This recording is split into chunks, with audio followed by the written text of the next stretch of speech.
Oxygen കണ്ടുപിടിച്ചത് ആരാണ്? Oxygen കണ്ടുപിടിച്ചത് ജോസഫ് പ്രീസ്റ്റ്ലി ആണ്. ഓക്സിജൻ കണ്ടുപിടിച്ചത് ജോസഫ് പ്രീസ്റ്റ്ലി ആണ്. അപ്പൊ നമുക്ക് എങ്ങനെ കണക്ട് ചെയ്ത് വെക്കാം? അപ്പോൾ ഓക്സിജൻ എന്നാൽ നമ്മൾ ശ്വസിക്കാൻ ഉപയോഗിക്കുന്ന വാതകമാണ് അല്ലെ. അപ്പോൾ ഓക്സിജൻ പ്രീഷ്യസ് ആണ് എന്നോർക്കാലോ.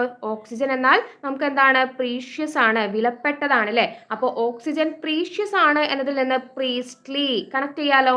അപ്പോൾ ഓക്സിജൻ കണ്ടുപിടിച്ചിട്ടുള്ളത് ജോസഫ് പ്രീസ്റ്റ്ലി ആണ്. ഹൈഡ്രജൻ കണ്ടുപിടിച്ചത് ആരാണ്? ഹൈഡ്രജൻ കണ്ടുപിടിച്ചത് ഹെൻറി കാവൻഡിഷ് ആണ് ഹൈഡ്രജൻ കണ്ടുപിടിച്ചിട്ടുള്ളത്. അപ്പൊ എങ്ങനെ കണക്ട് ചെയ്ത് വെക്കാം? ഹൈഡ്രജൻ എന്ന് പറയുമ്പോൾ നമുക്ക് ഹൈഡ്രാ ഫേഷ്യൽ കണക്ട് ചെയ്യാലോ.